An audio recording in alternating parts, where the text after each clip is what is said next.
नमस्कार। मैं डॉक्टर हेमंत शर्मा। आज आपको बताने जा रहा हूँ रिकरेंट राइनाइटिस के बारे में।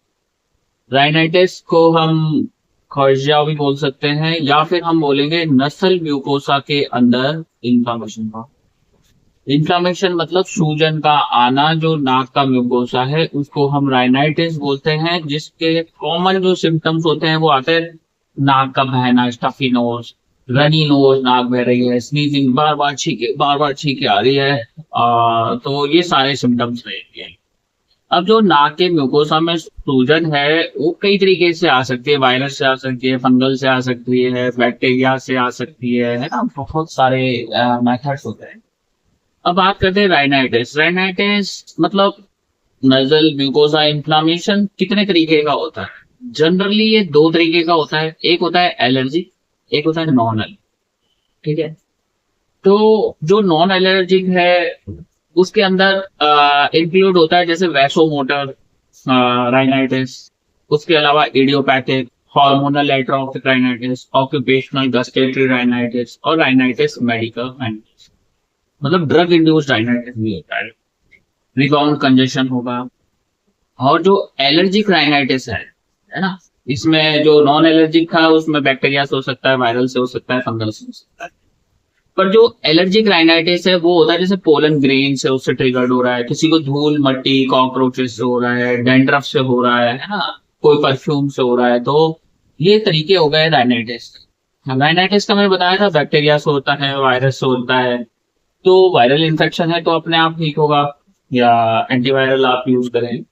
और अगर ये बैक्टीरिया से हो रहा है तो एंटी बैक्टीरियल यूज करना पड़ता है। ठीक है। मोस्ट कॉमन बैक्टीरिया कौन कौन से हैं जो कि ये राइनाइटिस करते हैं? तो उसमें आता है स्ट्रेप्टोकोकस निमोनी, हेमोफिलस इन्फ्लुएंजी, ठीक है, मोरेक्सिला कैटरालिस, ये सब टाइप के बैक्टीरियाज हैं। उसके अलावा अगर ये राइनाइटिस प्रॉपर ट्रीट नहीं हुआ तो कॉम्प्लिकेशन भी होते हैं इसके। ठीक है। तो ये सारी चीजें बहुत जरूरी है, ट्रीट करना, कारण को समझना।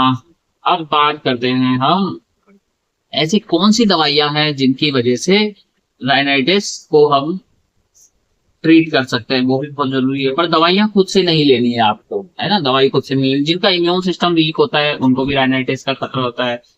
अब राइनाइटिस को हम कैसे डायग्नोज करें कि राइनाइटिस है? मेनली ये डायग्नोसिस होता है क्लिनिकल, देख के सोच के समझ के ही हो जाता है। उसके अलावा आप राइनोस्कोपी से देख सकते हैं कोई म्यूकोसा में इन्फ्लामेशन तो नहीं है। ठीक है। कल्चर ले सकते हैं वहां से, स्वैब ले सकते हैं आप, नेजल स्वैब ले सकते हैं तो उसमें बैक्टीरियल है, वायरल है, ये सारी चीजें। एलर्जी टेस्ट हम करा के देख सकते हैं। अब फिर भी रिकरेंट राइनाइटिस होता है तो हमेशा कॉज को ट्रीट करते हैं। बैक्टीरिया से है तो गिव एंटीबैक्टीरियल, वायरस से है तो गिव एंटीबैक्टीरियल वायरल, और अगर आपको फंगल है तो गिव एंटी फंगल। ठीक है। और एलर्जिन से हो रहा है तो राइनाइटिस के लिए हमें उस एलर्जिन को रिमूव करना होगा, उस सोर्स को रिमूव करना होगा। कुछ टाइम राइनाइटिस सीजनल भी होता है। ठीक है। अब मेडिकेशंस कौन कौन सी आती है इसमें? आईजीई इनहिबिटर्स हम दे सकते हैं, ल्यूकोट्राइन इनहिबिटर आप दे सकते हैं, है ना। उसके अलावा कुछ रेयर केसेस में स्टेरॉइड्स भी यूज करना पड़ता है नेजल ड्रॉप्स के मामले में। पर कोई भी ट्रीटमेंट खुद से ना करें। आप स्टीम ले सकते हैं। उसके अलावा न्यूट्रिशन जो आपको हेल्प करते हैं, ऐसे न्यूट्रिशंस जो आपको एलर्जी से प्रिवेंट करते हैं, बॉडी में इन्फ्लामेशन का लेवल कम करते हैं, तो वो इम्पोर्टेंट है ना। कई बार ऐसा होता है, मैंने बहुत ऐसे केसेस देखे, वो छीके जा रहे हैं spite of steroid treatment, spite of all treatment. ठीक है। एलर्जी टेस्ट भी हो चुके हैं, उसके बाद भी पेशेंट ठीक नहीं हो पा रहा है सारा मेडिकेशन देने के बाद। तो हमें सिस्टम से उसका हिस्ट्री प्रॉपर तरीके से लेना होता है, समझना होता है कहाँ वो मिस्टेक कर रहा है, तो उस मिस्टेक को करेक्ट करना है, तब जाके हम इसको क्योर कर सकते हैं। क्या राइनाइटिस क्योरेबल है? तो दुनिया में हर बीमारी को क्योर किया जा सकता है, ऐसा कोई बड़ा टास्क नहीं है। तो life style modification, diet, proper nutrition, ठीक है, ये बहुत इंपॉर्टेंट रोल प्ले करता है। जब मेडिकेशन फेल हो जाती है तो फिर आपको समझना होता है कि किस जगह पे आप लैग कर रहे हैं। कहीं डाइट में लैग कर रहे हैं, कहीं कोई न्यूट्रिशन डेफिशिएंट तो नहीं है, कि बॉडी में हीलिंग ही नहीं हो रहा है, कहीं प्रोटीन डेफिशिएंट तो नहीं है, कहीं कैल्शियम डेफिशिएंट तो नहीं है, क्या आपका लाइफस्टाइल एक्टिविटी ठीक है, क्या आप स्मोकर तो नहीं है ना, क्या टॉबैको का सेवन तो नहीं कर रहे हैं, या कोई अदर कॉज तो नहीं रहा है इससे हटके। तो वो सारी चीजें रूल आउट करके ही हम इसको क्योर कर सकते हैं।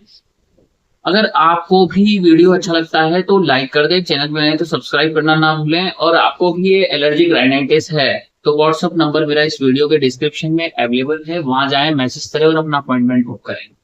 Thank you, good day, good bye.